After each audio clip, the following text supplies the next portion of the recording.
So in this video, I'm going to walk you through the nuts and bolts of this month's standing sequence.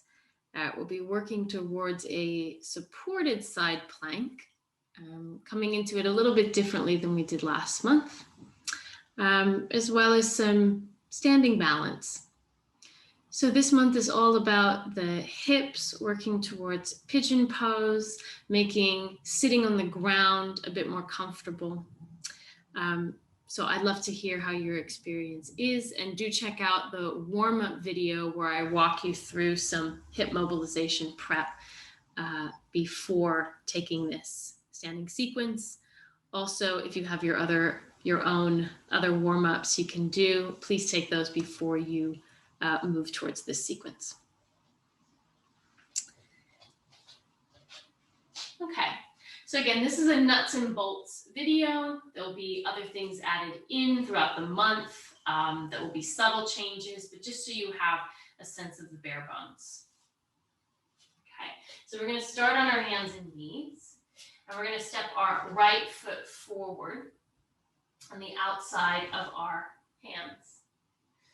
Okay, you're going to take your left hand a little bit wider and raise your right arm up into a twist. Now in this twist, I want you to focus on, from the chest to the back of the skull, a sense that it's opening up towards the sky. So sometimes we twist and we really let the arm do most of the work and the upper spine drop down. Here's where I want you to really feel like your whole spine is unfurling. And then you're going to heel toe your foot out to the side, almost halfway down your mat, and turn the toes towards that right side of the mat. So you can probably already feel it's a little bit easier now to lean back, okay? And that there's a sense of your hip also opening up. Almost the pelvis can rotate a little bit more open, like a side plank. Okay. So then another variation here is to bring your right foot forward again. Lift the back knee up. Turn your right toe slightly out and roll onto the blade edge of the right foot. And again, we want to kind of lean the upper spine back. So I've taken my left hand quite wide, and I'm pressing into that blade edge, lifting the hip back and up to get a nice stretch on the outer seam of my leg here.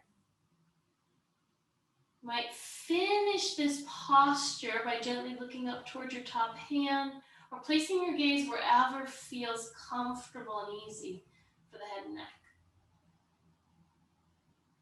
Now from here, we're going to bring the hand down, and I'm going to walk to the long edge of my mat. So it's going to be the left side of my mat when I've got my right foot forward. Okay. So I'm going to turn to the side just so you can see me. Pretend I am facing the long edge of my mat. And here, to practice the spine getting long again, walk the hands forward, almost like downward facing dog, and feel the back of your neck lengthen. It's as if you had a long string moving out from the crown of the head down into the mat. Here's a good place to practice drawing the kneecaps up, wait until the balls of the feet to activate the thighs. I'm gently trying to tilt my sitting bones up, but I'm not trying to flare them super much. That might be a little bit uncomfortable for the hamstring attachment. So don't try to do sort of like an over flaring. Just having the sense that you're lengthening the tail up and back towards the ceiling. And then bring your hands underneath your shoulders, lift up onto your fingertips, long spine. Take your hands to your hips and stand all the way up. Okay, so I'm going to turn back to the left side of my mat, which is where you would be. And you're going to turn your right toes open and forward towards the front of your mat, coming into a warrior two. Now in this warrior two, I'm going to let my hips, instead of opening quite a bit to the side, I'm going to let them move a bit forward, drawing that right thigh bone back into the hip socket. From here, you're going to interlace your fingers behind your back. Draw the shoulder blades together, draw the tail and the knuckles down as you lift up, and then bring the left the right shoulder towards your thigh. Humble warrior. Okay? So even if your hands are still on your low back, that's okay. Continue to work on lifting them away from the low back, even if the elbows are bent. I'm hugging my legs together front to back to support through the inner thighs. And then I'm going to release my hands down and step the back foot forward. Okay, now remember in my classes that you can separate your feet as much as you need to feel the spine drape. You can have hands on bricks or forearms to thighs.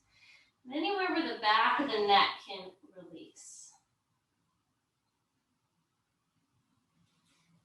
Something a little bit tricky this month, we're going to shift our weight into the right foot and we're going to lift the left knee in towards chest, so coming up into a balance.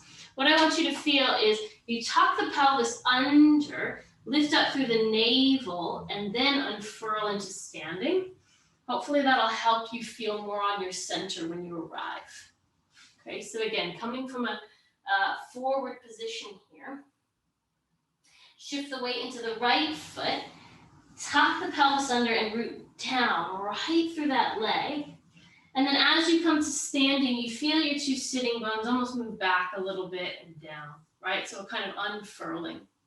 And we'll circle the ankle 3 times.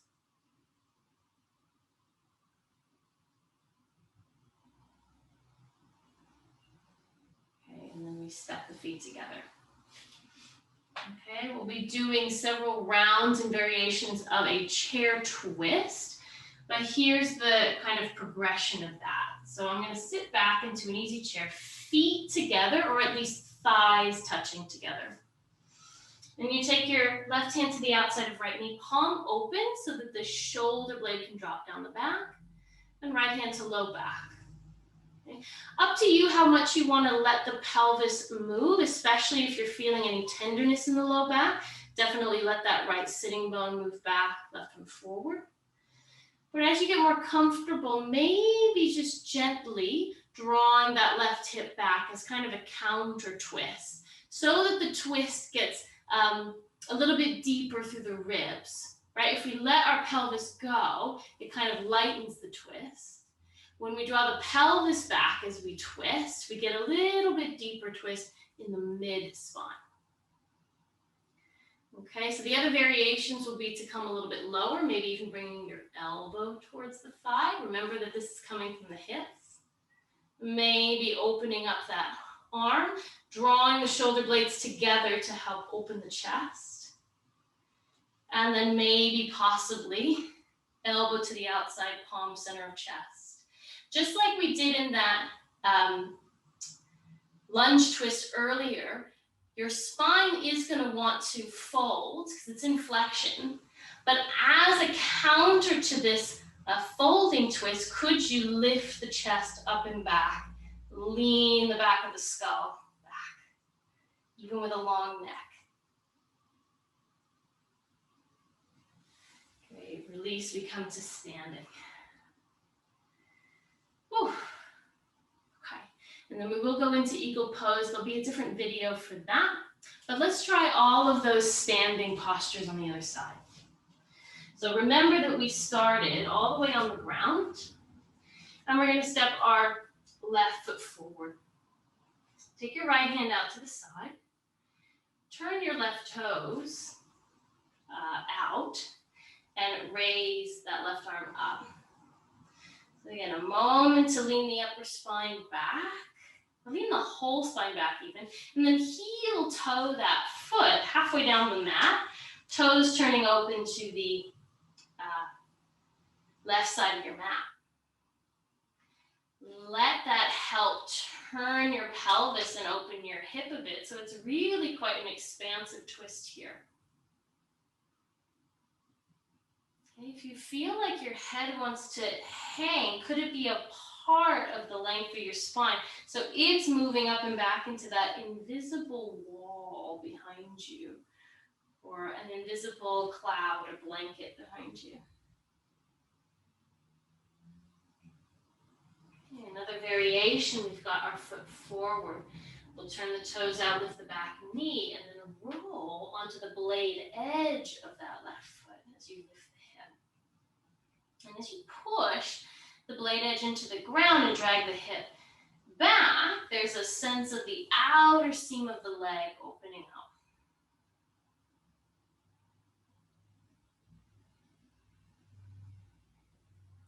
We'll release the hands and walk the hands around to the right long edge of your mat.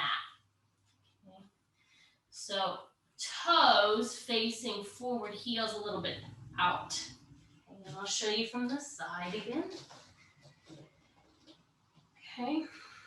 So you'll, for the first couple of weeks, perhaps, you'll walk your hands forward. It really depends on what you need and want, but especially if this is a challenging posture for you, have bricks underneath your hands and definitely walk them forward, which is going to give your hips a little bit more room to fold, right?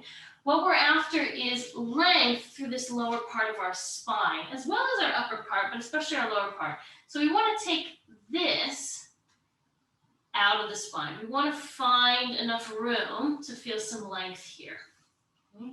Part of what can help that is to draw the kneecaps up, activating the thighs. Hands nice and wide, giving the spine, as you can probably see, a good bit of traction.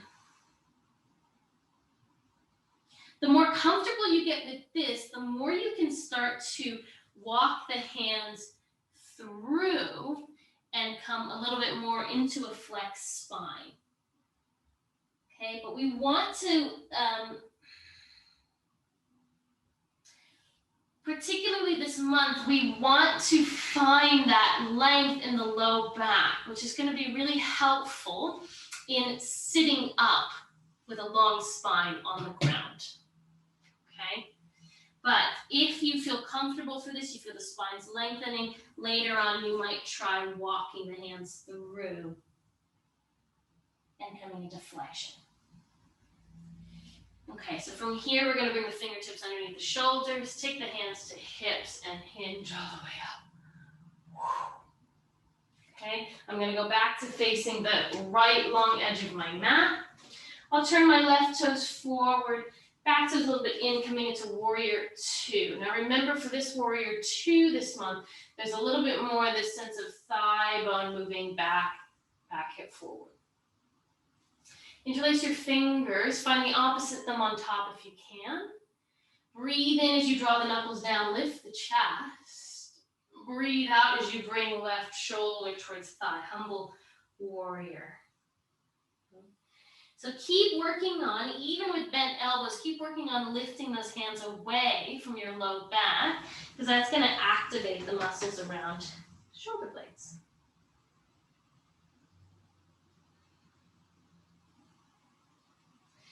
Back of the neck long, one more breath here. And then release the hands down, step the back foot forward. Okay. Again, draping the spine, placing your hands where they need to be to support you. We're going to shift the weight into the left foot.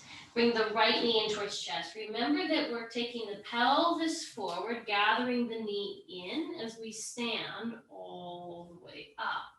And as you stand up, there's going to be an unfurling, right? We want to take the tuck out of the pelvis, press the thigh back.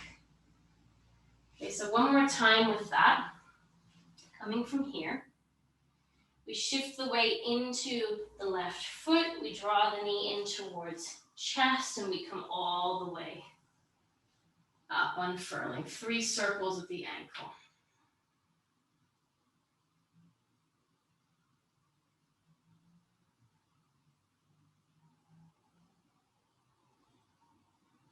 And then we set it down. Let's bring our legs together. Bring the palm center of chest, little chair pose to start, and then we'll slowly move into a deeper chair pose. Remember, so now we take the right hand to the outside of left knee, left hand to low back. Remember that as you start to twist, notice how much the pelvis wants to come around, that right knee wants to come around. If this is a very challenging twist for you, let your pelvis move with you, so you can drag it back. Okay, the more comfortable you get with it, the more you can start to encourage that right hip back and deepen the mid-back twist. Okay. You can slowly start to move into deeper variations from the hip. So remember, it's not about the upper body going first. It's about the hip sitting back a little bit deeper. So the thighs taking a bit more weight. The spine staying nice and long. And then maybe you can either have arms open, pressing that top arm back, palm center of chest. Maybe rotating the gaze up towards the ceiling, but not opening the throat, but keeping the back of the neck nice and long.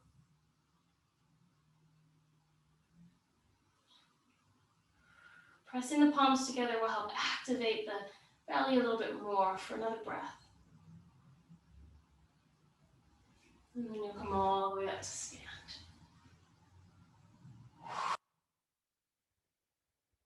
Okay, so that's the nuts and bolts of the standing sequence this month.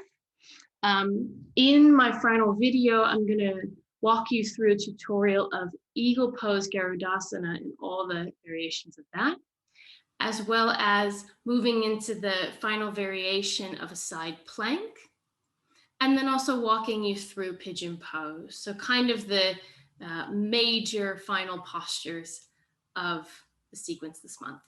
Don't forget to click subscribe below if you'd like to be notified whenever I upload new videos each month. And I look forward to seeing you in a live class, which you can book in the description box below. Okay, take care and see you soon.